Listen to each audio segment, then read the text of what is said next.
2016 at 12:15 p.m. For first item says committee chair report. I have no chair report. There's no citizens. Yeah, no citizens too. Okay. Approval of minutes for our February 25th meeting. So moved. Second. It's been moved by Steve Montgomery, second by Dorothy DeVos, for approval of our February 25th, 2016 minutes. All in favor? Aye. Any opposes? Same sign. Okay. Now, our governance committee reports and updates.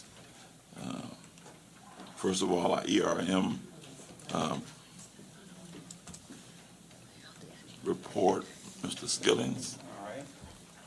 May I make a comment We have a chair. before Yeah. he gets going? Sure. I told this to Michelle and to Ron, but I want to just left? publicly thank both of them for their efforts to bring clarity to stuff that I had no clue about. And I still don't completely understand it. But I'm getting there by the efforts that they've made, which I think is really great. Appreciate that. We really try to make it more clear. Yeah, I would say the same, but I would just add also, I think the three of them, Ron, Irma, and Michelle, have done a good job of making it clear, and you better understand from enterprise risk management to compliance to audit. I think it's become a really good functioning team. Well, thank you. Thank you. We have quite a bit to get through today since we last met. I'm going to start on the agenda with the ERM report. As this is coming up, I'll kind of set this up. As many of you know, at the last full board meeting, we had our last round of voting. We used the little clickers to select our top 10 enterprise risk areas. And so what I wanted to do today was show to you now all three rounds of voting and the results and my recommendation on the top 10 for us to move forward to the next phase of the ERM journey, as I call it. And then I'm going to give a little bit of context as to what the next phase involves, so you can kind of get a feel for that. I'm happy to take questions. So let's see, are we ready? Okay. Do I need to point this a certain way? Point it at Warren. Make sure it's turned on the side. Oh, I didn't. Okay. Take the lens cap off. You guys, did you ever listen to Click and Clack, the Car Talk guys? One of the funniest episodes they ever had was talking about the remote control devices when you pointed at something like a television. Like these things would be bouncing off windows. I mean, they went on for 5 minutes and We They were do just the manual holy. job. Yeah. Because I think the battery ran out or something. I think Sharon ran out the battery. You can't criticize the boss. No, the boss. You may have to go back. Huh? Podium. Yeah, we could do that. No, we Just did. kidding. Can't she do All it right. from there? Yeah. She knows. We'll just we'll do it the old-fashioned way. So, all right. So this first slide has the results from all three rounds of enterprise risk voting, and there's 3 columns here. The first column for senior management relates to the voting that we did with Robert and all of us in his direct reports in a meeting that we had in January. The column that says governance was the results from the governance committee meeting that we had. Excuse me a minute, Yes. Ron. If you can send that clicker around so we can give it to him. He didn't want to interrupt you. Pass it Okay. around the table. Okay. Okay. Thank you. Yeah. Yeah. Thank you. And then the last column is the results from the last full board meeting. So what you'll see on the slide, there are 15 enterprise risk areas because there were some ties in some of the voting.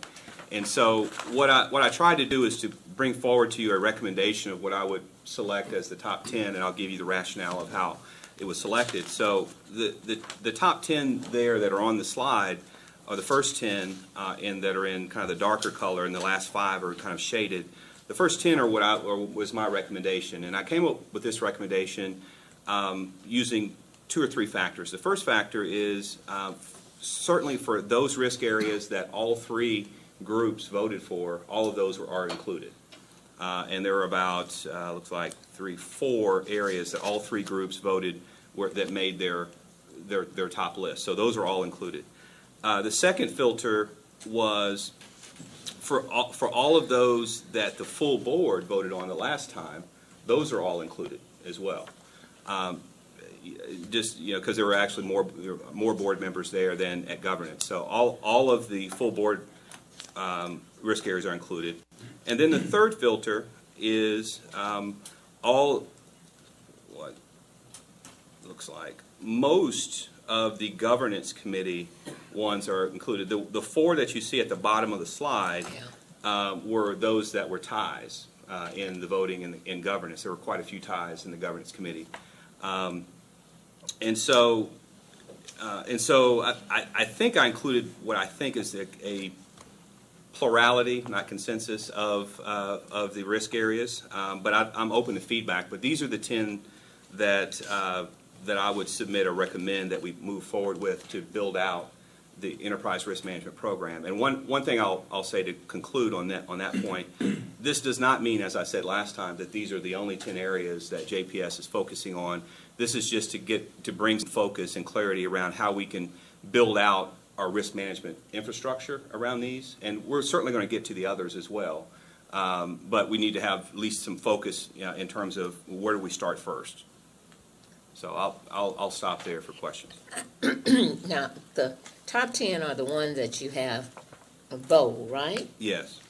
I guess I would ask that for some of the deals on governance that you said with board, the one at the bottom was a tie? Mm-hmm. A tie between, with the full board? No, a tie within the governance committee. A tie within the Yeah. governance? All of the full board ones are included. In the Are top. included, okay. I guess I'm would like to go back and look at, one of those that maybe was a tie under the care coordination, change readiness. Maybe we look at that patient access, because I think those are important ones to consider. And if that was a tie, that meant that we had quite a few board members that would. It might probably just Steve and I, but because I think I remember hearing I said, "Oh, we thought that would be different." Yeah. But I think there are some very important ones down in here Okay. that I would think would rise to to be included In this that. first round of focus? Okay. Do you have a recommendation on any? Oh, any- I'm trying to figure out which one was I pushing. But I think, I'm trying to remember what the patient access, or was it care coordination? Because that was the one that would impact the access and looking at how we were moving patients. But I remember that change readiness was making sure. It's one of those, because it was saying we wanted to, but we were having Yeah. change readiness Let me was really let me important. quickly do 20 seconds on each one so you can get a Okay. context. All right. So, for the 11 through 15 at the bottom, strategic alignment is is a strategic risk, and it is essentially the risk that we as an organization are not. Our initiatives, our activities that we do from a JPS perspective are not aligned with our overall strategy. So as a board, you guys have designated the strategy in terms of our destination metrics, our organizational goals, and so are we aligned with is our activities aligned with strategy? Is it strategic? Is there alignment between operations and strategy. That's essentially what 11 is. 12, change readiness is also a strategic risk. Change readiness speaks to, it's more of a cultural risk, and so it speaks to whether the organization, the broader JPS organization, the 5,000 plus employees, are ready for change and embracing the change that our strategy essentially suggests that we're the journey that we're on. Are there barriers to change? Because we're a mature organization, there are always barriers. And so how important is that risk and overcoming those barriers and assessing the risk of us not being ready to change in certain areas and how that impacts us accomplishing our objectives. Care coordination, as Dorothy said, is more, it's in the population health pillar, and it obviously deals with kind of our care transitions, care coordination, discharge planning, and how we move patients, either whether it be inpatient and to an appropriate setting in the community and vice versa. Patient access was always tied with patient experience and governance, and that's the one I think you referred to, and that's the hardest one to select, and it was the case in almost all of the voting, and usually patient experience came on top each time because those were the only two paired together, but it was 50-50 in governance, and that essentially is how can patients in the community access services at JPS? How difficult is that? What are we doing to make access easier? Because it then lends itself to the patient experience. They're kind of both ends of the coin, and Laura Burnside presented on that at one of the recent meetings. And then academic programs is how our academic programs align, or the importance of our academic programs in the overall what we're trying to accomplish at JPS. Many of our academic programs are around our residency programs and other various academic partnerships that we have or contemplating. And how important is that to accomplishing our overall goals? So I'll stop there. So did you said care coordination, patient access? You want us to maybe include in the first? I don't know which one I would recommend first. Okay. And I think when we talk about academic programs, they are such a large part of your care. They are delivering, I would say, almost 70% of your care. So they are a critical piece of our service, and a part of that affects your patient experience, is also access. So I just need to think about it a little bit. Okay. We can come back to it. That's fine. In the interim, what I've done, just to kind of, as we, if you can advance to the next slide. Wait. Oh, I'm sorry. Go ahead. One thing that I guess keeps flashing at me is the top two, strategic partnerships and GME support. I find it interesting. Now, these aren't in necessarily priority order. These are just the top, if that's what you're referring to. No. Okay. No, I find it interesting that governance and full board all on the same page. GME. But staff didn't appear to seems that strategic partnerships and GME were important. Well, it didn't make necessarily their top 10 in that round of voting. Right. Yeah. Right. The other thing I noticed is that governance and full board were pretty much on the same page when we see risk. Mm-hmm. Yeah, there's a lot of alignment between. Yeah. Now, obviously, some of the same people that were in governance were also Right. So what I would say, staff has a problem then, because we got. Ron, when we had GME support, I don't remember what was included in that, because that, to me, includes your academic program. So I'm thinking that ties right back into that. So even though they pulled it out, GME support has to be academic programs. So it includes, maybe we just separated out something that's already there. Yeah, maybe we could combine those two. That's a thought. That would make sense to me. That's a thought. But yes, both of those are under the academic pillar. And yeah, we've been essentially carved out GME support as specifically only to the GME program, but that is a part of the academic programs as a whole. Right, So maybe that, So we that can- would that would take, well, I got rid of one of them, okay. Okay, we can combine those, yeah. Because I think that when we were doing this, I'm thinking that, in my thought, it was kind of identifying those critical areas, like the primary care delivery also impacts access. So It does. I think we've pulled some things out that if you're doing the primary care delivery, it also has to have patient access as a critical piece of that. Am I kind of, Yes, I mean, these are interconnected. Okay, all right. And that's why it's so hard to do this, because all of these are important. There's no question, all of these are important. And all of these, as Bill knows and Mr. Early knows, we have goals around these, we have metrics around all of these. And so it's not that this exercise is going to take away from any of that. This is just, how do we build out our risk management capabilities around, we have a starting point. And then as we move on to the next one. Well, maybe as those things are being flushed out, then some of those other areas that we didn't identify will be one of the points that will fall out of under there, because it can't be any other way. Yeah, Okay. no, we could do that. All right. And this will be an ongoing conversation. This, Okay.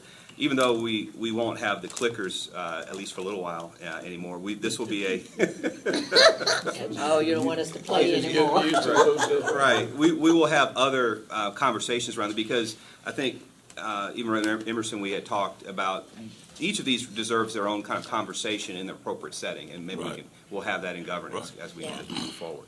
But I do think it is on research, when we were looking at that before we made it as a pillar, then when we come back to governance and full board, we didn't check it at all. So maybe there's a discussion we need to have there. Mhm. So, I mean, the enterprise risk management, as I said, this is a very long journey, and it's one that many organizations, if it's not handled properly, will get tired of, because this can, if you're not careful, this whole process can become too academic in its nature. And so one of the reasons why you have a top 10 is to try to move from the academic conversation of what is enterprise risk management to what the practical is, so you can tie in what we at JPS are doing around each of these areas, and then it becomes real to folks. All right. The next slide is just and some of you have seen this slide, but I'll touch it real quickly, just an outline of the overall process for enterprise risk management, and where we are currently in the process. We're in the third phase of the journey, and it continues. The first phase was adopting a common language. We talked about what is it and the risk universe and all that, those good discussions. Second phase was establishing oversight and governance, which is this committee as the governance committee. What our reporting is going to be, board oversight. The third phase, where we are now completing, is the risk assessment piece. And so, we have all these pillars. We have our strategic risk. Well, what are we going to focus? How are we going to prioritize these and focus? And that's what these 3 rounds of voting represented. So now we're at the end of risk assessment and moving now into risk management. And so how do we, now that we have these 10 or 15 or 13 or however many it is, what does this mean in terms of how we at JPS are operating? And so that's where we are now. The next slide is the capability maturity model. I covered this a little bit at the full board meeting. I won't spend a lot of time on this, but just as a recap, this is a process maturity model commonly used within the IT frameworks, but in risk management circles as well, that helps build some context and conversation around those 10 or 12 areas that we are saying are key focus areas for this first round of ERM.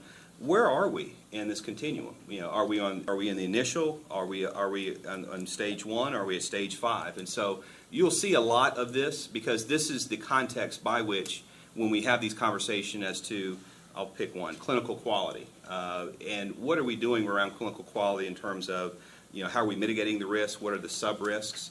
what are the metrics associated with clinical quality, whether it be falls or CAUTIs, CLAPSIs, all the things that we've talked about in the quality committee. Those all roll in and inform how we address the quality risks.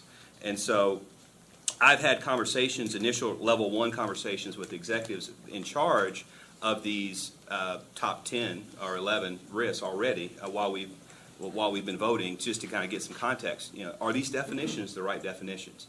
We've met, what are we doing specifically, and then having the executives help me identify the operational leaders that are around each of the operational initiatives around this. And Bill has been very helpful in terms of the project governance committee and linking all of the activities that we at JPS are doing to one of these 10 or 11 or 12 enterprise risk areas. What's a level 1 conversation?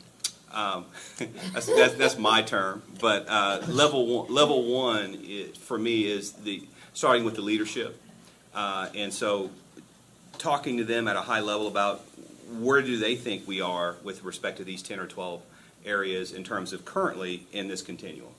Where do we want to be in 18 to 24 months in this continuum?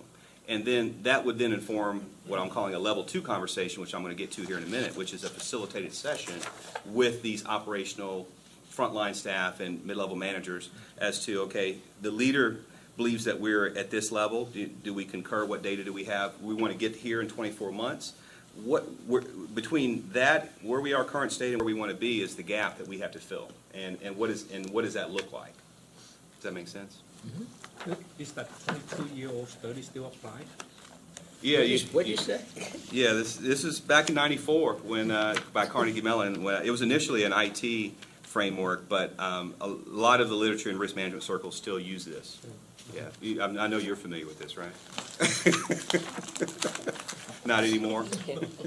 Go to the next slide. So the last slide is giving you a little bit a lower level view of what these second tier conversations are going to look like in terms of the facilitated session. So these 6 kind of risk management attributes are going to be discussed in these facilitated sessions. What are the systems and data around each of these large enterprise risk area? What systems do we use? Where do we get our data from? What methodologies do we use? What reporting do we have around each of these areas that we identified? Who are the folks in the org charts and organization around each of these? What are the business processes and what are the policies and procedures? And so within each of these 6 areas, there are defined attributes that for initial level 1 stage all the way to optimize that based upon the leaders, if the leader says we need to be at a managed level in clinical quality or optimized level in clinical quality in the next 2 years. Well, what exactly does that mean? So we dig into each of these 6 areas and say, okay, where are we today in each of these 6, and what is this supposed to look like in the next 24 months in order for us to be at a defined or where we're trying to get to. This slide depicts the risks if each of these elements are deficient. So as you go from right to left on this slide, if systems and data is deficient, then information is not available for analysis and reporting, and it goes, and you can see how it goes all the way across. And so this is a high level of what will become a very detailed conversation, but I want to give you a picture of what the nature of these conversations will be, and then as a board, as I come back and give updates to you on where we are, I'll have more context than just someone saying, hey, I think we're at level 2. Well, how do we know we're at level 2? Well, we'll have data to support that and eventually metrics and reporting around it. Does that make sense? Okay. All right, so that's the ERM report. And that concludes that if there are any questions. Yes, sir. I'm not sure it's appropriate for this or in HR, but some of the risk is actually middle management broken down. That can turn good employee away, or they don't have a voice, or they'll do enough to get by. Would that be something that we should be aware of? I mean, it's not about business to go down that low, but Yes. any indication that can help us mitigate, or if we don't put the right People in place. salary and breakdown, because sometimes you have to break down even more jobs so that you can have senior level and all that stuff within that, so you can retain good people. If we don't know any of that stuff, we can't invest in stuff. That's true. I think it's That, more risk than, the other stuff mitigated a lot if you have that level now. that's true, and when you look at the people and organization box here, the purple box, that's exactly the type of thing that we would delve into in that particular element of, because in order to have, I think you raised an interesting point, in order to have solid risk management capabilities, you have to have the people, the good people here that can execute against these priorities. And if we have barriers in place, where they're being at the unit or functional divisional level, that are not accepting the changes or are driving good people away, then our risk management capabilities around people and organization are not going to be at a level to where we can get to where we want to be. So to answer your question, when we drill into that box, those types of conversations we'll have. And again, I don't know what forum we'll, in terms of how much detail do you want to hear about once I get into these detailed conversations, because I'll have data on each of these 6 as we relates to each of those.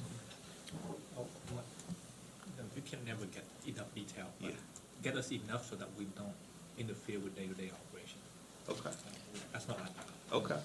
Okay. But That's Ron, you will be working with HR. Absolutely. Because I know they are doing some things and assessing skills. Remember the succession plan? Now they are going and working and doing some things, looking at skills and trying to identify what we have,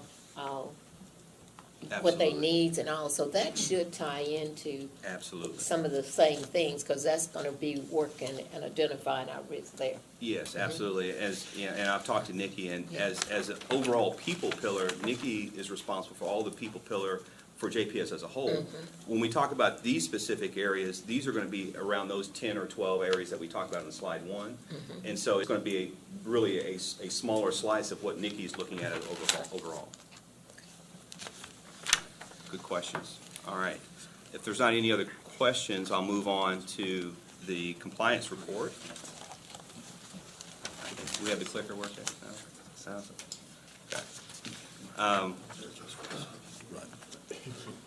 So I'd like to start, and Irma's not here today. She is on vacation, so a well-deserved vacation. So I'll do my best to cover in her absence.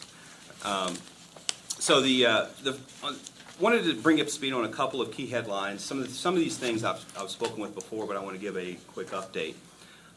Mobile device security management. So as you recall, at one of our prior meetings, we talked about the risk associated with mobile devices. If someone loses their device and has patient information on it, that could be a privacy breach.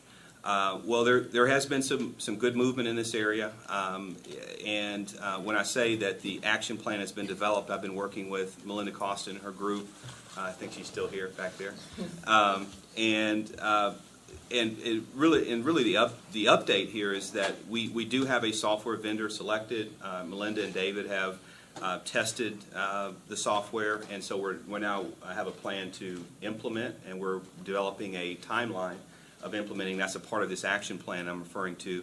The software is called AirWatch. That's right, AirWatch, and it will essentially encrypt our data that's on the personal devices. So at JPS, we have a bring your own device environment, which is not uncommon in a lot of places, as opposed to issued JPS devices. So if you have your device, there will be kind of, David calls it a genius bar like Apple has, where people would get their device registered, or iPad, or whatever the case may be. AirWatch will be loaded on your device. It'll be registered. AirWatch would then give us an ability to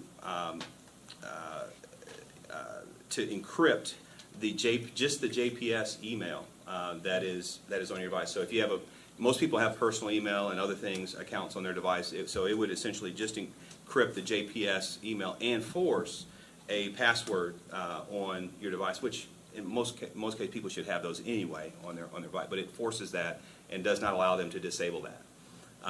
That will take us a long way toward mitigating the risk of lost or stolen devices, which, and I'll share this with you in a minute.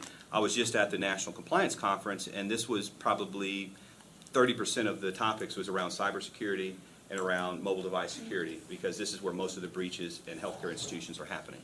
And so, Melinda and David and I are all aligned in how important that this is, and so I think sometime this summer, is that fair to say, Melinda, that we'll have that rolled out. Does that include a chairman's personal email server at home? I don't have any knowledge of that. Nor will. Nor will I, right? So that will take us a long way towards that.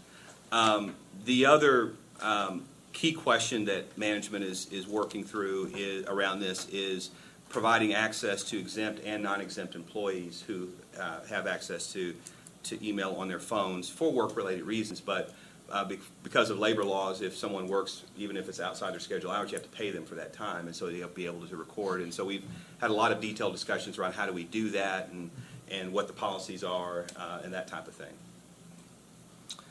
Next point around conflict of interest software. We have successfully implemented our conflict of interest software to automate this process.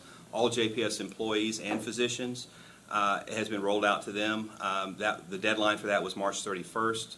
I can tell you as of today, 100% of the JPS employees and leadership have submitted their conflict of interest disclosures, and 80% of the physician population has submitted their conflict of interest disclosures. There's about 130 physicians that we're still working on with their department chairs and administrative assistants to get these turned in, but it's a great success. It gives us visibility to the whole population and their disclosures, and gives us an ability to manage those disclosures that they submit, and it's all documented. And again, I wish I could say this is leading practice, but it's not. It's really common practice these days, and so I think it fills a gap. Is there a deadline that they should do all hand it in? Is it encouraged, or there's a deadline for them to fill out? Well, there is a deadline, and all JPS employees, leadership, and medical staff adhere as a common statement that they have to adhere to JPS policies and procedures and code of conduct, and this is part of that. I've spoken at MEC and Medical Exec Committee about this a couple of times, and I have good support from the medical leadership around getting this turned in. So, there is 130 or so left, but I expect hopefully in the next month or so. It doesn't take but 5 or 10 minutes.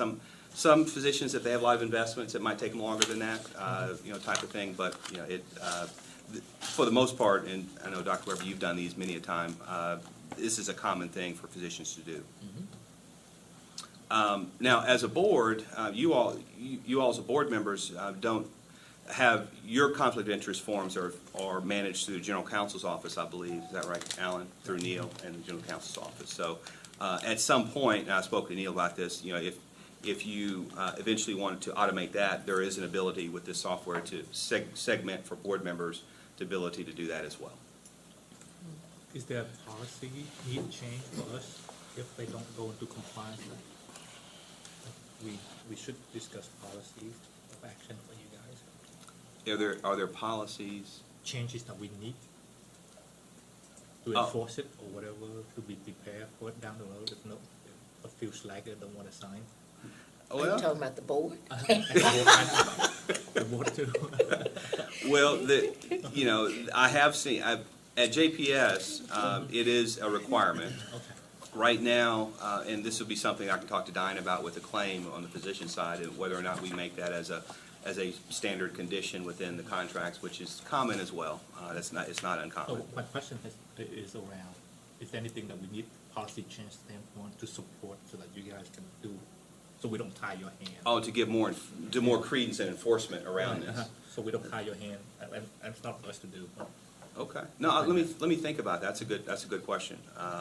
I've gotten great support from leadership, but you're always going to have some stragglers after a deadline, and so we're working that. But I'll keep that in mind. Lastly, we just hired a new policy procedure manager who I'll introduce here in a minute. Hold on, just a second. He's ready. Get ready. Right. Irena Hughes, and I'm going to introduce Irena more formally here in a minute. And also insurance oversight. Scott and I have been working in the last few months around our insurance broker, and we completed an RFP around getting a new, or selecting a broker, and we have selected a new broker, Arthur Gallagher, who will replace Aon. They provided some great, had a great presentation, had some great service. That contract will be at the next Finance Committee meeting. We're working through all of that now with General Counsel's office, that type of thing, but they've been very, very supportive. One other thing that I'll bring up. There's two things that came out of the National Compliance Conference that I thought were worthy of me mentioning to you all that are emphasis from a national standpoint. Dan Levison, who is the Inspector General for the OIG, spoke at the Compliance Institute, as he does every year, and he oversees the HHS, the OIG, the enforcement actions for all healthcare institutions across the country. He mentioned that there are 2 or 3 compliance trends that the government is looking into around hospital systems in particular. One is in the area of home health and hospice, and the whole issue of kickbacks is an area of national focus. And they've had a number of cases across the country in this area where abuses have been substantiated and prosecutions have been levied. And they've actually increased the number of prosecutions in this area. The other area that he mentioned was prescription drug abuse. And this has become apparently a national problem. It's been, I think Mr. Early talked about the drug problem even in Tarrant County. But from a compliance standpoint, drug seekers, drug-seeking patients, and doctors who overprescribe has become a problem. One of the most egregious cases that happened here recently was and this was on 60 Minutes, some of you may have seen this, with Dr. Fada out of Detroit. And Dr. Fada essentially was an oncologist, and he diagnosed perfectly healthy folks with cancer, and said that they had cancer, subjected them to chemotherapy. They had all kinds of bad reactions and everything else, and really destroyed their health. And those folks that did have cancer overprescribed and over-medicated to the point to where some of those patients died. And so that was that actually.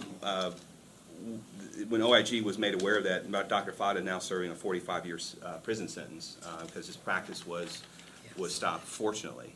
But it destroyed the lives of a number of folks. The other emphasis area is healthcare IT, and as I mentioned, cybersecurity and IT was the biggest area of emphasis of the National Compliance Conference, and all of the breaches that have happened over the last several years. What I found interesting was that the OIG now has a healthcare fraud strike force that they put in certain cities across the country. Dallas is one of those cities, and they put these fraud strike forces in cities where they had the highest area of fraud acts and bad acts, and they're saying that 92% of the cases that they prosecute actually go to trial and they're successful around these healthcare fraud situations. And they have hired folks like myself, and in addition to attorneys, to prosecute these and to get data analytics. And this is the key piece I want to mention, is that they are using publicly available data, particularly Medicare, Medicaid data, to spot trends and other types of targeting mechanisms to do probe audits of hospital systems. And Mr. Levinson indicated that is going to only continue, and they've in fact hired a national audit firm to help them to conduct these audits. They're going to do 800 audits across the country over the course of these next 12 months. And a lot of people were wondering how are you going to get selected and all this other kind of stuff. And it was, well, I mean, it's stepping up the government's game in terms of how they're prosecuting these cases. I think those are the kind of the key things I wanted to mention. Any questions on any of that? Yeah. These compliance conferences are always filled with fear, uncertainty, and doubt, because that gets everybody's attention. So. I do have a question, then, Yeah. if I may. Everything at JPS is moving to electronic prescriptions, et cetera. Will you folks be monitoring that type of thing? I mean, for overuse? Well, I mean, Because it's not mentioned, I just going back to the beginning, it's not mentioned on any of the things we wanted to look at. the enterprise risk areas. You want to talk about it, Michelle? It is on drug diversion, is on our audit. What's it plan. called? Drug aversion? Drug Diversion. Diversion. And it is on the 16 audit plan for internal audit. We will be looking at that probably July, August. We're gonna get Okay. access to Pixis ES systems, so we can start monitoring that, and we're gonna come up with an audit plan. I'll share that with you. Okay. Yeah. So to answer your question more broadly, yeah, we do have monitoring plans in place, and so what we do is we have compliance liaisons that are in these various departments, and I mentioned those in some of the prior meetings, where folks, we say, these are the areas that we're most concerned about. We'd like to get data monthly on where we are with this. That's one main means of monitoring, but frankly, I mean, one of the other things that we need to do and look at, and it will require some investment, is to get some monitoring software. There are some good products out there. We don't want to overspend in this area based upon our risk profile, and so we have to be thoughtful around that. And so I think that's a worthy discussion to talk about. Here's the level of monitoring that we're currently doing. Is this sufficient to mitigate our risk?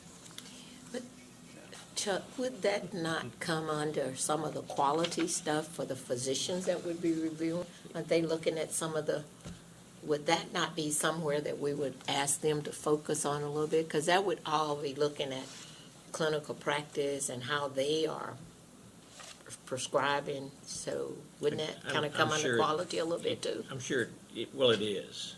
It's just how we're gonna look at it, how you're gonna monitor it, and what exactly are you looking for? Well, we was hoping the software from Crimson, when you analyze that and you bridge that, find that data with the pharmacy data, you can see this prescribing pattern, because it captures not just from the hospital, but from different physicians, right? Because that's where they get caught up from one physician, and 2 or 3, they see primary care physicians prescribe pain medication, and then they go to a specialist, and that's how it add up. But individually, there should be compliance if you look at it from that particular, Yes. one doctor at a time. Yeah. Yeah, and that's a good point, because I've talked to Dr. Rosinia and others about whether the ITC group and whatever the group that's responsible for Crimson can give us some data that would suggest trends. The other thing that we have and are doing is we have a greater billing compliance capability now, to where we're looking at billing compliance trends. We're doing proactive chart reviews of our DRGs and E&M coding, and by the next governance meeting, you'll see the results of some of those billing compliance audits. And I'm really proud of the group, because they've really dug to a level of detail I don't think that you've seen before. So I'll look forward to presenting that next time. May I ask a question? Because we are moving more and more into electronic medical record. Yeah. Electronic what? Medical records. And the more you move in, the reason I bring this up is we're in a border state, right? So we're not ICE agent either. But if the patients show up with one of their family member as an insurance, I'm not talking about fraud, that stuff. What I'm more concerned about is if they pull the record, do we have enough process or common sense in place to make sure that the record in there is not maybe from 2 different persons, but with the name, because they used ID. And then we're looking for interaction, we're looking for all kinds of stuff from the treatment standpoint that inadvertently put them in some serious danger when all they did was an innocent, I'm not going to accuse, but using someone get access to medical care. Right. Because I've seen facial recognition to identify is that. You still have to treat that patient, and if they go into Right.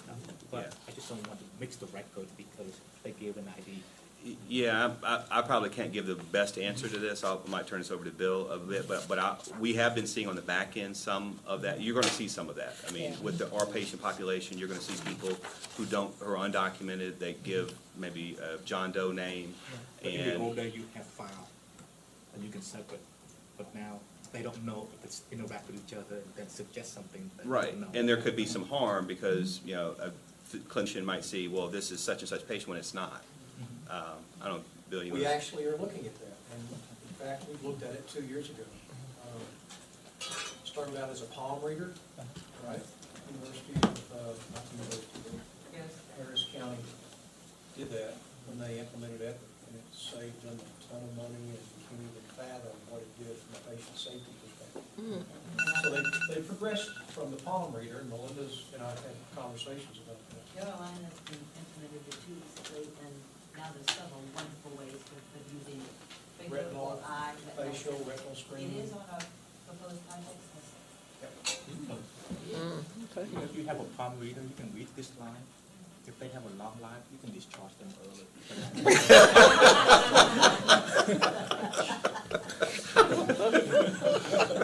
But give me that little card.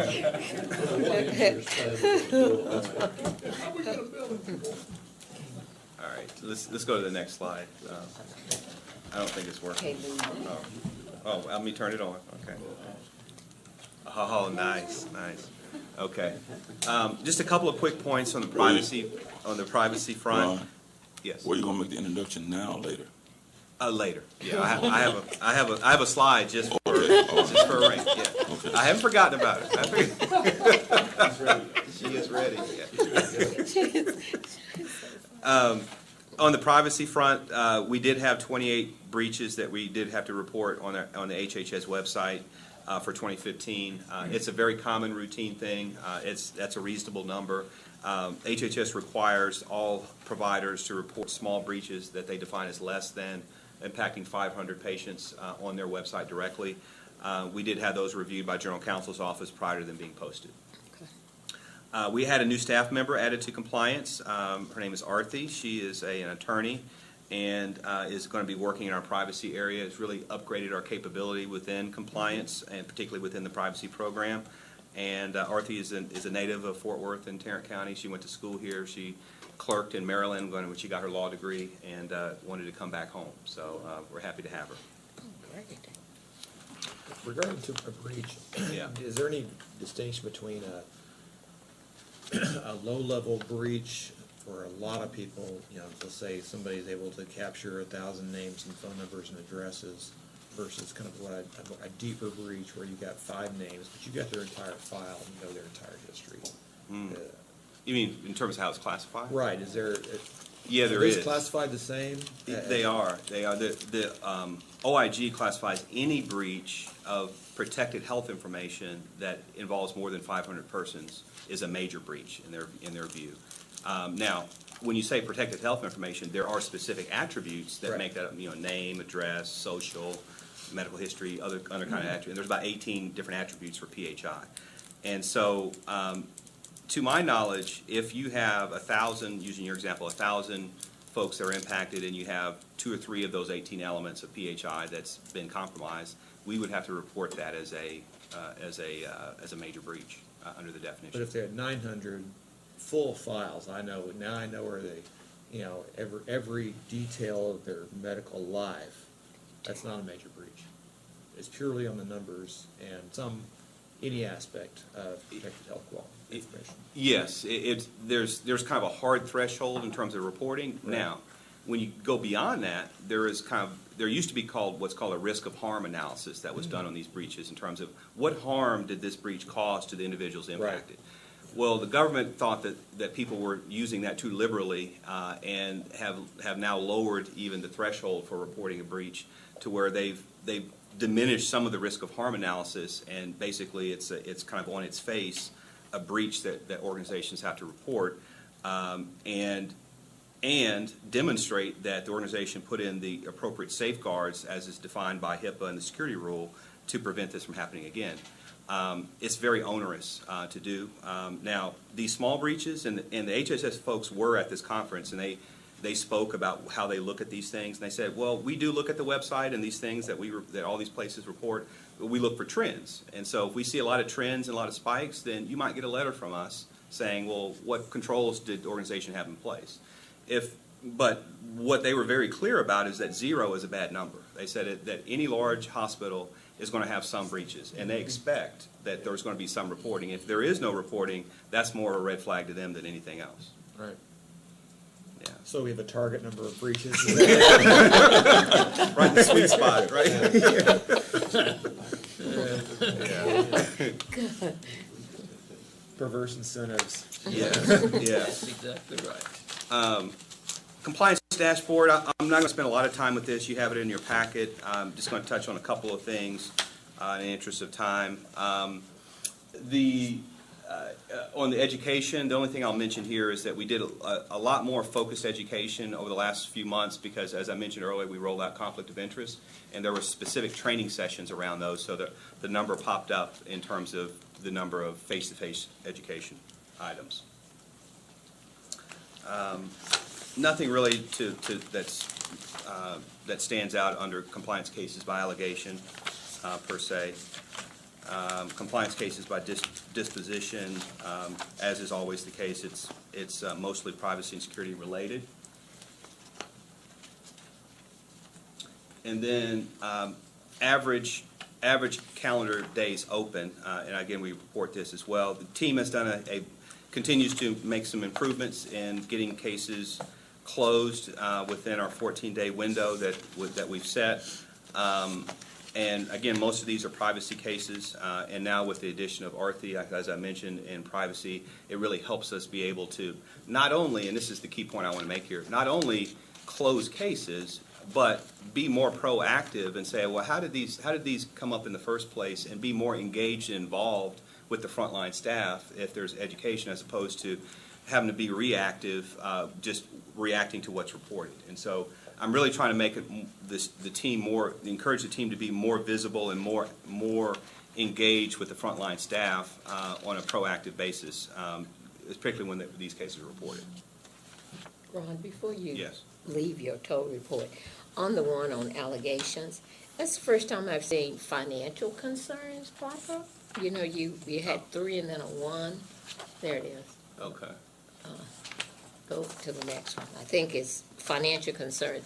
And I was just wondering what, yeah, there it is, financial concerns you had in January, then in March you had 1. But up until then, we didn't have any. Is it just that you redefined them and now they're coming out more, or? Yeah, I mean, what would fall into that category in terms of financial concerns would be typically billing-relaed concerns or other kind of financial concerns. Let me find out. I don't want to guess. I don't want to guess. Okay. Let I me just get back. noticed it was a new one and it fell out up there. Sure. Okay.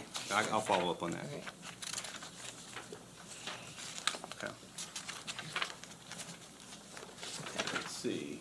And again, on the privacy and security front, most of these relate to inappropriate disclosure. Inappropriate disclosure, again, is the most common case there is discharge paperwork given to the wrong patient, as we've talked about before. We have made improvements, though, in that area, but that still is an area of emphasis.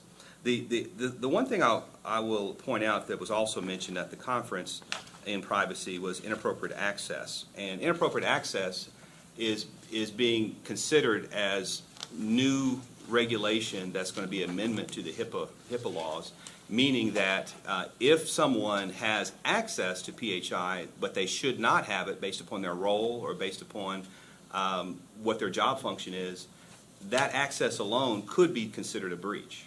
That's very aggressive. It's very aggressive. Wow. And there's going to be a lot of pushback on that because that would then get into the management structure of most organizations. OCR mentioned that in their presentation last week on that. But that's going to go through a comment period. I'll hope that does not make it all the way through. Just a couple of things on the compliance work plan and monitor reports to update on. The first couple of items I mentioned, the conflict of interest, those were numbers as of end of March, but as I mentioned, 100% compliance with the leadership disclosures and about 130 or so physicians that we're following up on. Let's see. Billing and coding audits would be number 8 on the, at the next meeting, at the next meeting in June, our team has completed, or is in the process of completing 3 coding and billing review audits in areas around coding of different modifiers in terms of when patient comes in and they have a more complex case than what they presented as. Then there are certain modifiers that can be added to their coding to get higher reimbursement. And so these are areas that, are we using those modifiers correctly? Are we over or under billing, type of thing. So we'll talk about that next time. Let's see. I don't think there's any, unless there's questions. Let me see. Yeah, I don't think there's any other thing that I wanted to draw out unless there's questions. I'm gonna stop there because the next piece is the policy and procedure report. So, questions? No. Okay, Raina, come on up.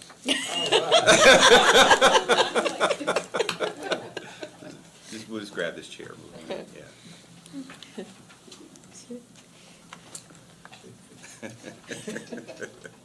I hadn't forgot about you. Yeah.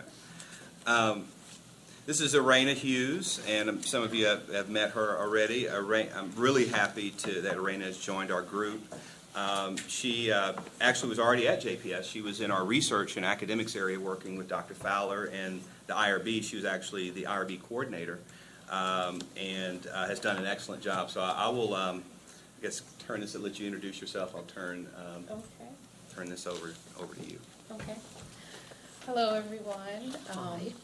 I'm very happy to have joined the compliance department, and I'm excited about the new role.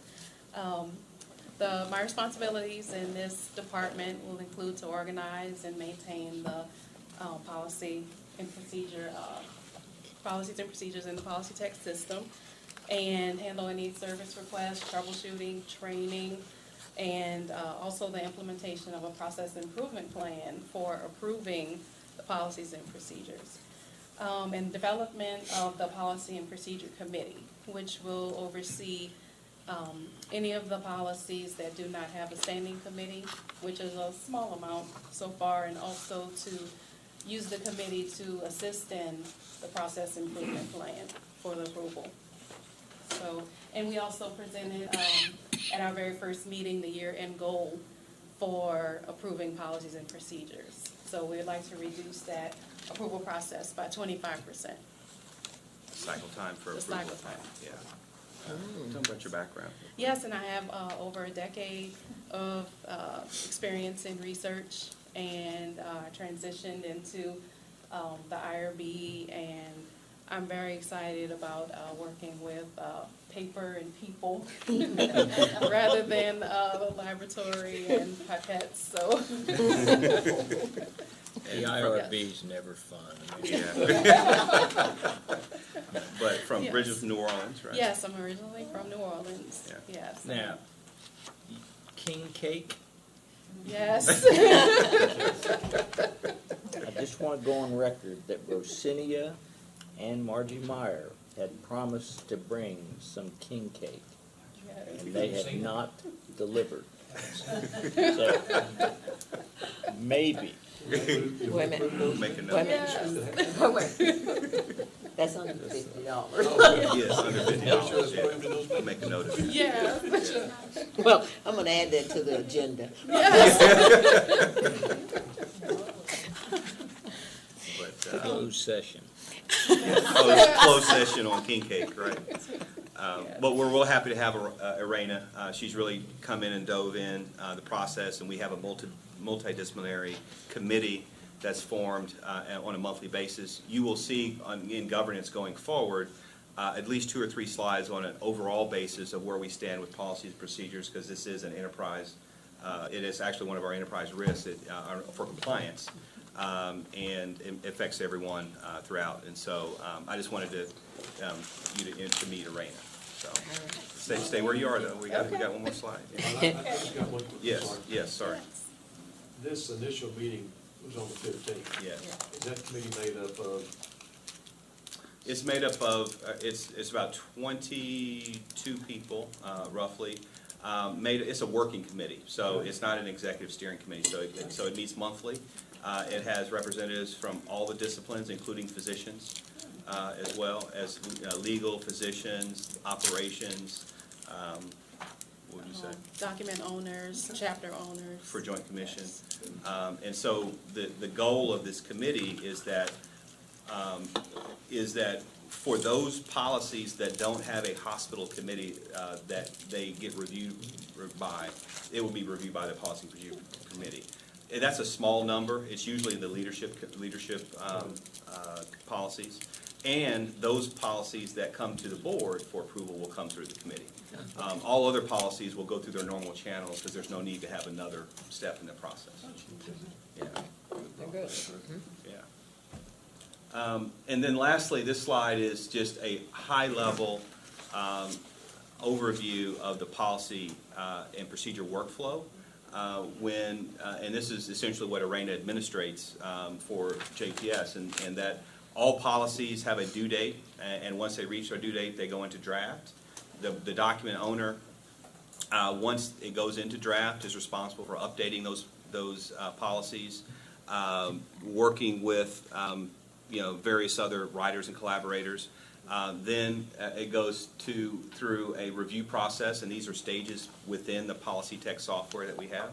So from draft to review, there are, depending upon the nature, whether it's clinical or administrative, we'll go through different types of reviewers in the review process. And then, and actually, when I showed the slide to Reverend Emerson, I probably should note that when it says approval, approval is another step in the review process as well. I wanted to bring that up. And obviously there's more bullets under approval, but under approval, as also part of the review process, is the general counsel's review of the policies, the appropriate hospital committees, the appropriate board committee, whether it's governance or finance or quality or whatever the case may be, and then the full board, as you all know, once it's approved by the board subcommittee, and then Robert and Bill do the final sign-off, and then it's published. And so that's a high level. There's a lot of details underneath each of those bullets, as you can appreciate. And so one of the tasks that Arena and I are working on with the committee is how can we get this process more streamlined, and how can we get the number of days that it takes from going from draft to publishing decreased. And there's some, without belaboring this point, it's no small task. I can tell you that. So I'm happy to have. For your reference, there are 2,269 total JPS policies and procedures. Of those, there are 400, or a little over 400 policies and a little over 1,800 procedures. Can I ask that question? Yeah. Now, of those 2,269, all of that has to be reviewed by legal? Is that, am I to assume that by that? Well, and Alan can speak, but General Counsel reviews all the policies. So the 402. The procedures are not necessarily required to be reviewed certainly not by the board. Right. But there is a protocol where General Counsel asks for the procedures as part of their policy review. One of the things that we're working on, you actually raised a question this is where we're currently working on, is which of these population of policies should come to the board for approval and which should not. I've talked to some of my counterparts at Parkland and other places, and I've gotten their charters and other kinds of things, and they do not have all of their policies necessarily come to the board. There are certain ones that they are comfortable having senior management to review and approve, and then certain ones that come to the board. So at the next policy committee, and in working with General Counsel, I'm hoping to develop a recommendation of which JPS policies, based upon the criteria, and we'll have the defined criteria, would come to the board for approval, and which you know, could stay at the management level. Does that make sense? Yeah, because I thought we had either talked about it or established that at a certain level, they didn't need to come by the board. Well, we think certainly, we- we don't do anything with procedures. I know, but I thought we talked about some of the policies that were coming too, but we never ever really defined which ones that we thought.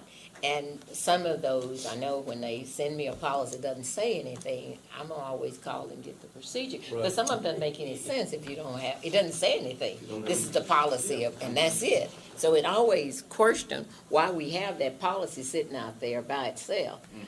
So that might be part of that discussion, but I know we talked about it, but I don't remember us kind of, Yeah, that's, I don't either. You know, Ralph, that's what North Andover kind of whispered back. I think somewhere in there, the 402 and the 1867, I think it has been council's position that they have to look at the procedures in order to approve the policy. I'm not Yes. putting words in Yeah. their mouth, but I think Well, that. That's true. I You think wouldn't be back able to- to without it. That's right, and I think back to your question, Ralph, is there possibly another procedure where some of that, at some level, could be handled internally?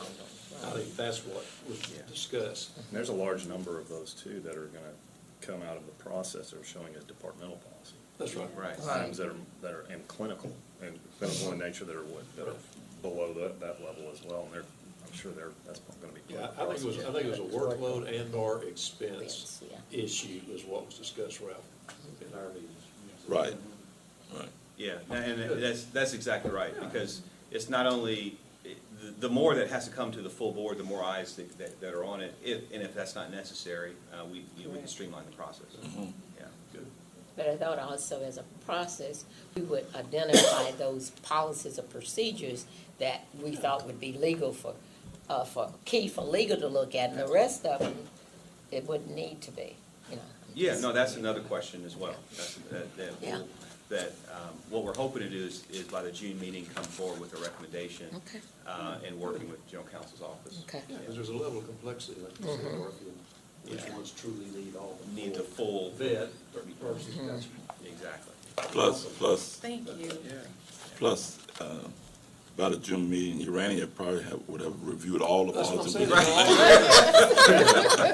You're just say welcome. Yes, she will, yes. So that concludes the compliance All report. right, thank you. All right. Thanks, Serena. No, you go ahead and leave that. Yeah. So next we have the internal audit report. Mr. Skillings and Ms. Atkins. Okay.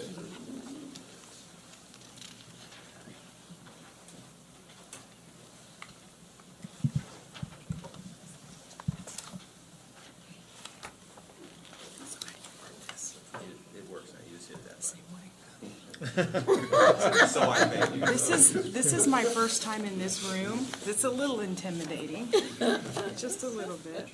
It's cozy. So, cozy. So, is that working? Did it change? Yeah, it changed. All right, all right. Oh, okay. Well, good afternoon. I am here today to give you an update on our work plan, as well as to brief an audit that we just recently completed. The look and the feel of the work plan audit update is, it's a little different. It's starting to, mirror more of what compliance has done in the past and how it looks in terms of feel. We do have 11 projects on our complete plan, and the drug diversion is one of them. You don't see it today because it's not a project that we've had progress on since the last update. So what we have done, though, is complete one audit. We have 2 audits in progress, and we have 3 projects that are ongoing that we've had some movement on since the last meeting.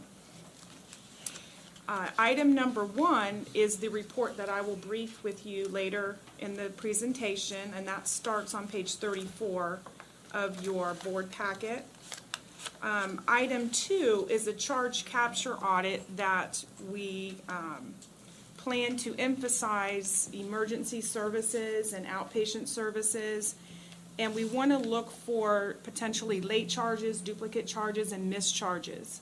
And I anticipate that that audit report will be presented in August, okay? The third item, data integrity validation, is a very limited scope review of reports produced by the Knowledge Management Department. And that is in the research phase. I am hoping that that report will be available in June. And it may not make the deadline, so it may possibly be August. So I'm trying to set expectation here. So we may not have a audit report to brief in June, but if not, then we would have 2 in the month of August. The fourth item as an ongoing project is continuous auditing. And you may have seen in the past or may recall that this, to me, is a strategic imperative for internal audit. And because you can become more nimble, you can become more efficient in what you're doing. You don't have to interrupt operations when you're doing continuous auditing. And we use a tool that the internal audit department procured in fiscal year 15 to do massive amounts of data analysis. And it makes us very, very efficient. We completed a disbursement audit test, and I'll brief that here in a few moments, the results of that, and that falls under the continuous auditing. May I ask a question, Ron? Sure. Okay. In light of what you said, Ron, about drug diversion, Drug whatever, diversion, yeah. that's under pharmacy trends, I would guess. And since Michelle is concerned about it, why isn't that a high risk instead of medium risk? Is it under the category of data analytics? It's data analytics. Yeah. So here's the plan, sir. Once we complete an audit, it is my goal and objective to establish, just like, for example, for every audit we do, drug diversion is going to be one of them. When we finish that review, I think we can glean certain elements from that audit to build into a program to continuously keep an eye on. So the findings of each audit will grow this continuous auditing sort of repository, if you will. So this is my verbiage in the plan from a strategic imperative perspective to build that out at some point. Yeah, So it's not there yet. right, so to answer your question, Okay. the medium risk rating is on the overall topic of continuous auditing as a whole. Okay. Not necessarily specifically on Right. drug diversion. So, Gotcha. Obviously, certain of these areas like drug diversion is a higher risk than others, but medium is on this, the program of continuous auditing as a whole. Okay, Yeah, thank you. yeah, Am I on the next slide here? yeah, Would that work? yeah. Okay. I don't know why this slide sort of puffed up a little bit. Some of it's a little cut off, and I apologize for that. But on item number 5, progress billings. So we, an internal audit, review all of the construction pay applications that come through before they are paid. Again, the intent is very simple, to ensure that we are in compliance with the contract. We aren't paying sales tax, or we're paying for anything that's unnecessary. We did refuse a couple of items very recently to the tune of $1,127. And finally, the last item is a requirement from the Institute of Internal Auditors, and that's for us to evaluate and update our risk exposures on an ongoing basis as it relates to IT governance and as it relates to fraud risk assessments. And so we just continually keep updating our database on that project. So, any questions before I move on to talk about the continuous auditing project we did? Did it work? Yeah. Okay, great. So one of the things we did very recently is, using the data mining tool, we were able to compare all of the employee addresses to vendor addresses in the vendor master. This is a very common audit disbursement test that a lot of businesses do. First, I would explain to you that the term employee is used very loosely in this context. One, it includes direct hires. It also includes JPS PG physicians, and it also includes some of our contractors, actually all of our contractors. Those folks would be physicians that are not in PG. It would be folks like our EVS staff, and pretty much anybody that you would see with a red background on their badge. Those folks we are considering employees. So we took those addresses and we married those to the vendor master. The outcome, I guess I should back up just a second. It is not going to be uncommon to find employees in the vendor master because they do receive travel reimbursements and for miscellaneous expenses. So we did in fact remove those employees from the comparison population. But we still came up with 23 matches. And the reason we did is because we learned that those were in fact misclassified in the vendor master as not really being an employee. So by type. So those were determined to be satisfactory. On the 25 workforce members that we found matches on, it's almost in a very similar situation because by definition of what constitutes a contractor, it could be anyone that has come to JPS to work for a short period of time, and we put them in our system because we needed to onboard them for access and for other purposes to give them a badge. And because we've done that, at some point they may have been a vendor of ours, and or they may have used the address of their employer that we are now paying for their services, sort of a consulting services. So it would not be uncommon to find those in the vendor master. And so we've rectified those as well. That's exactly what we found for those 25. We did have some limitations on the test itself, and that has to do with the number of post office boxes that were in the file. We had 142 post office box addresses for the employees. I have actually forwarded those on to our staff to see what we can do about those, because my understanding was we do in fact require a physical address when they turn in or sign off on their initial W-4. So at some point after that, those addresses were changed. We also realized that we don't have a control on making sure the addresses stay current. And a funny story about that is somebody here at JPS actually had my address as theirs. And since I've been living there for 11 months, I know that that's not accurate. So that was an eye-opener for me. Employees are also... You sure you just didn't see him coming through the house? That was eye-opener. The employees are also not required to give their next of kin. That's what NOK is.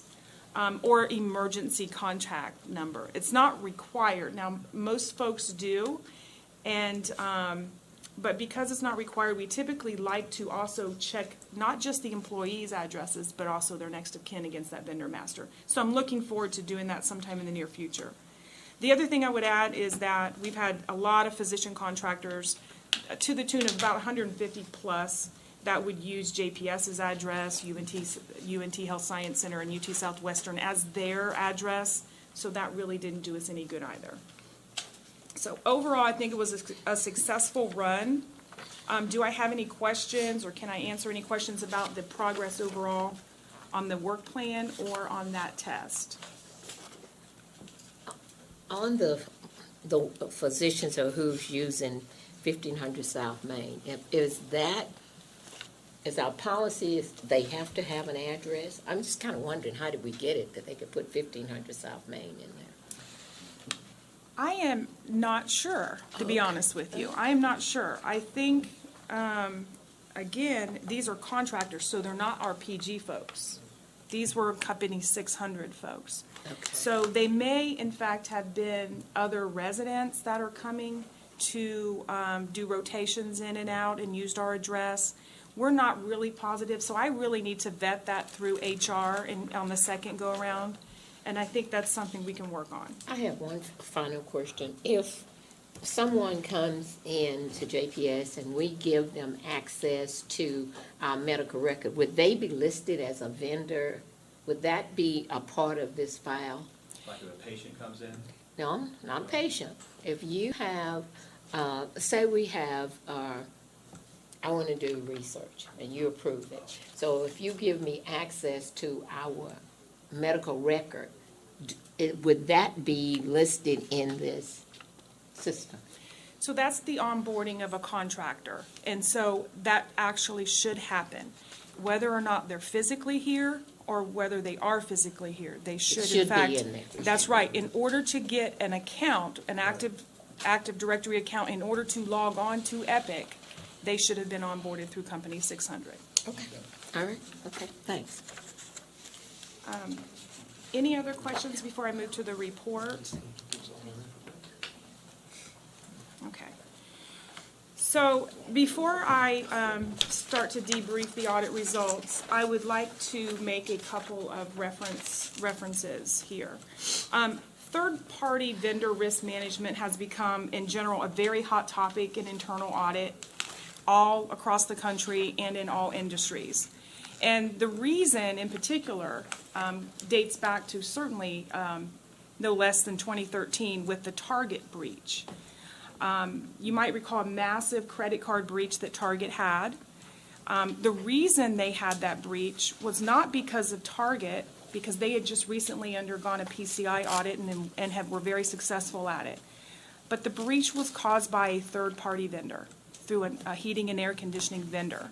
And they were hacked. Their logon credentials were obtained through a phishing email, and they were able to penetrate through Target. They did not even anticipate getting into the credit card system. So that was one reason. The second thing I wanted to point out was, this dates back to 2003.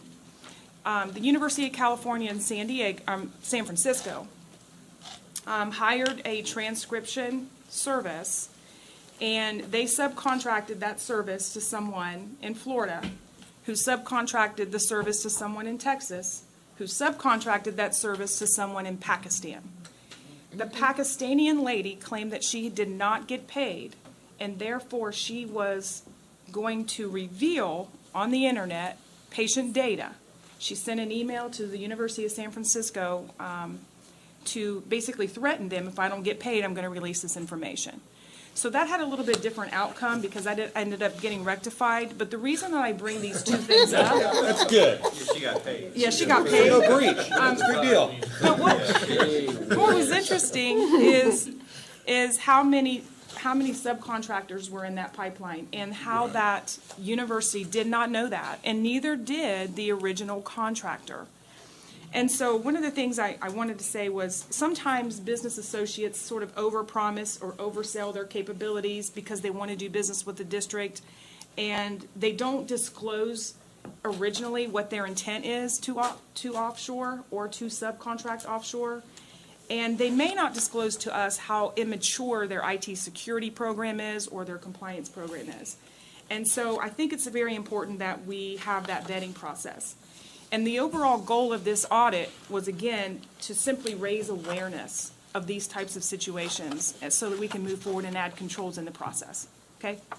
So having said that, if you take a look at the audit objective behind me, this objective itself is, oh, I'm sorry. I am sorry. There we go.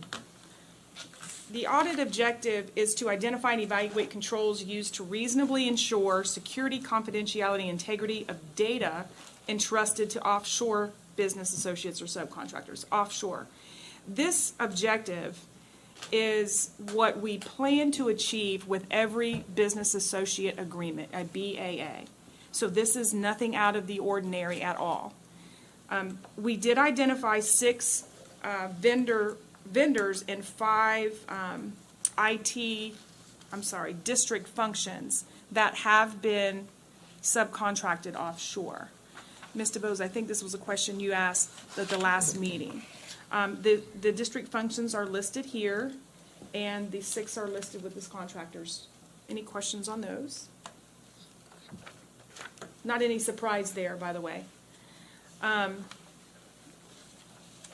So in terms of the conclusion, what we learned is that we do have very comprehensive business associate language that enable us to sort of share the risk We share it legally, we share it monetarily with any of our vendors because of those BAAs. And we also learned that these folks that we're doing business with in this case are very large and reputable firms. And so in our opinion, we didn't feel that the risk was high. We felt it was more of a moderate risk, but we do need to improve by adding some controls into the contract management life cycle. We felt that that was the best place to put them and embed them into the process. So you can see some of the recommendations we have listed here. Policies and procedures, contracts should reflect the district's risk appetite. We mentioned that in the audit report on the top of page 6, and what we mean by that is what does the district feel and how do they perceive what should be offshored? How many people are acceptable to be in the pipeline of subcontracting? How much training should we expect for our subcontractors? Because again, if it goes back to phishing emails, are they educated? Do they understand what security is from their staff perspective? What kind of cyber liability coverage should we ask a vendor to have? That's another thing in terms of a risk appetite. What are we comfortable with? The second one is implemented due diligence over the RFP process. What we mean by that is how familiar are we with these vendors? Have we defined and formalized a process to vet them, to make sure that they are rigorously answering our questions and we have a full understanding of their capabilities? The third one, require HIPAA security risk assessments to be embedded into the RFP. IT security is actually developing those questionnaires, and they're going to be in the RFP process so that a vendor would come forward with those questions already completed. Those vendors would be tiered, ranked, based upon the amount of data they would be receiving, if any at all, whether it's protected health information or personally identifiable information or credit card information. We're also going to require notification of changes in their environment. This may have to do with whether or not they've been acquired by someone else, whether or not there's a different situation in how we might need to transmit data to this vendor. Performing periodic checks and assurances on the vendor for their access. So just like we do, we have to deprovision access for our staff and do it in a timely manner. Are they likewise doing the same thing for their staff when they leave and when they have the turnover that they do? And then finally, requiring proof of this data destruction. So if we've transmitted data to them at any time, we want to make sure that they've destroyed that data or it's been returned. So in terms of moving forward, what we've done, we've had a lot of great progress. We've had a lot of great progress to embed controls and into the current life cycle, contract management life cycle. So here are some of the things that we have done so far. The General Counsel has changed some contract language so that the district is notified prior to any offshoring. They've also agreed to add additional contract language around cyber liability insurance specifically as a rider or as a policy. So, and that may be very consistent with the risk exposure that we're going to have with that particular vendor. How much data are they going to get? And depends on how much cyber liability. Because we upped our policy on cyber coverage, correct? So it's something that's very new. Obviously, we want to incorporate more due diligence on the front end. We have materials management and the Office of Diversity and Inclusion helping us with that process to really build a more robust upfront questionnaire and compliance packet on the front end so that these folks come to us and we can make a great decision about them. We're going to modify the Universal Contract Management System so that we can recognize what functions we may have offshored or subcontracted abroad, and that's all that consists of is essentially adding a sort of a tickler on the file. And it's actually just a tick box so that we can run a report on anybody who may have access to offshore, our resources offshore. IT security is also ramping up their team so that they can accommodate a lot more access monitoring. Among other things, that team handles a myriad of items for us. And the data destruction assurance form is being also devised by that same team to complete from the vendors. So, internal audit has a plan to really stay embedded into the vendor risk management process to see these items become hardened into the culture and into the process. And the other thing is, we may expand this review the next go-around to not just offshore, but certainly anybody just outside the four walls of JPS. So, do I have any questions on the audit report or on the brief? No question. Yes, sir. I'm assuming that we've already talked about this. You guys talked about how identification really doesn't help us if we're dealing with a small vendor that can't bear that load, right? So, and I'd be frankly surprised if some of these small vendors could even get cyber insurance to handle this. I mean, what are we seeing? And on the other side, I look at it and say, are we really, as a public entity, how exposed are we to those kinds of claims? If we have a claim against us, are we even liable? So we do have non-liability coverage of $5 million. We have liability coverage for cyber, privacy, security areas like that. We also carry our own for up to $5 million.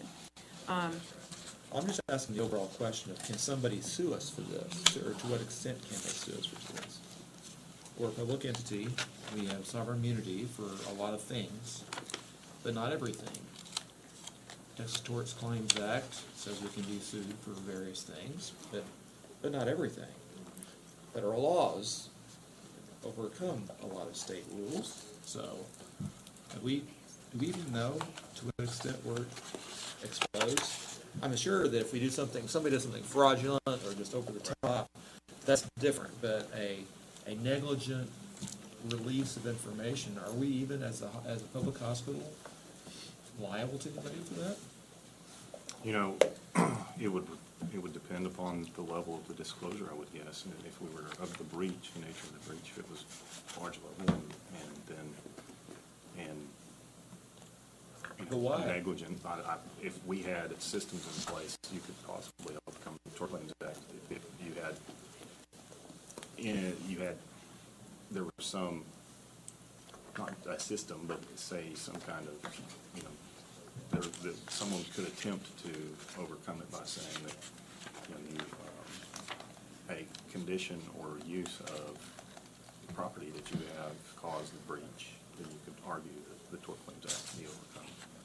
And that's a difficult argument. Well, obviously, even if we can't be sued for it, we shouldn't be cavalier about it. But there's two different issues there. You know, we want to do the right thing, but you know, I've dealt with this in the engineering world, sending military-grade secrets to overseas. There are a lot of things that have to occur before that's okay. But in the world of software, I don't know any sizable organization that doesn't have a whole team outside this country and in many different countries. It's very common. It's the norm. It's not just common. It's the norm. And so this is a big deal. And I don't know how you can. I think it's very difficult to put the language in there that says you're going to identify us and you're going to tell us what you're doing. Okay, and I send it to my subcontractor who doesn't get that language, or their subcontractor that doesn't get that language, or the guy who's working out of his house in the Philippines that says, I didn't get paid enough, I'm going to hold his hand, or look at this interesting thing, and they pass it to their buddy, and you know. Yeah, it can go many layers, as you pointed out, and I think the best we can do is put controls and safeguards in place from a JPS perspective, but you're right, we have no control over, once we contract with the vendor, how far they go in their subcontracting process. I think that's The other thing that reveals that we're leaving money on the table, or paying too much. Right. If they can afford that many layers of Exactly, yeah. That's a very good point, I thought about it, yeah. There should be one layer of subcontracting, maybe two, but not five or six. Right. Yeah, that would not be acceptable. Well, I and think most of all, the contracts would require our permission for them to subcontract. That's another thing that's built into the contract. Right, that's what I'm hoping the language says that at least. And then, of course, how often do we actually audit these things? and have right to audit clauses in them, so we can audit them, yeah. I hope we actually do that every once in a while. That's a good use of money. Yeah. And then publicize, hey, we did this to all the other people that are contracting with us, so be aware. Yeah, no, I think, Warren, you raise actually, you're raising the reason why this, what I call VRM, vendor risk management, is such a important topic, because it's a big topic, and, you know, it almost raises, and you almost could argue that it does raise to a level of an enterprise risk as well, because of the nature of what could occur to the institution. You know, when I was with PwC, we had a whole team of folks that work with multinational companies that looked just at this area. And that's all that they did. And you know, with foreign corrupt practices and all the other kinds of things. You do raise an interesting legal question that we can talk with general counsel around in terms of, from a JPS perspective, what are we liable for? I think that's worthy of pursuing in terms of that. But I think we should be good stewards and put as much safeguards as we can in place. Well, reasonable, right? Reasonable Yeah. safeguards, yeah. None of us live for safety alone. Right. You know, as they say, what is the old saying, that the safest place for the ship is in the harbor? That's not what ships are for. But, you know, you gotta do what's reasonable. Yeah. Yeah. That's it. You would ask the chair to accept the report. Okay, we need a motion to accept the audit report. I'll get that audit to be explained on that board. So moved. Second. Moved by Chuck Weber and second by Dorothy, to accept the internal audit report as presented today. All in favor? Aye. Okay. Chair, could I ask, just make a statement on the risk appetite? Maybe y'all could do a little bit more in service on that. If I read that, I wasn't too clear on how to, you know, there's several things there, but I haven't figured out which appetite. Come down to bank and that brief risk assessment. Which appetite, yeah, okay. How much risk are you willing to take? Yeah, so that might be a, But no, we can do that separately. okay, all right.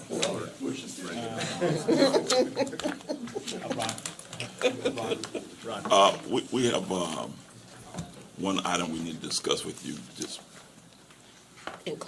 Actually, two items. two items. Is it open or closed? Oh, I'm sorry. So we're about to go into close.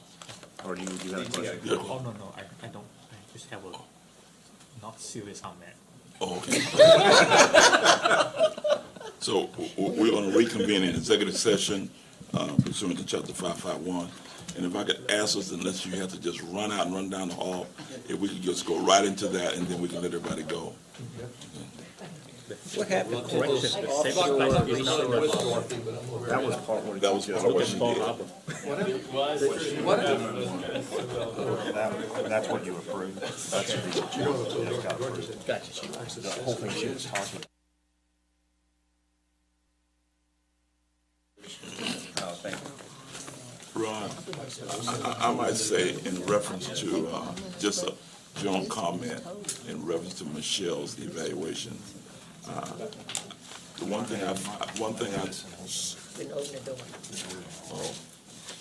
Do you need to go back and close? no, I just Discuss. Okay. That y'all were having it. oh, okay. We're mind reading. We got it. We know where Okay, if there be no other business, we stand adjourned. No HR? No HR today. Now, y'all know. Oh, I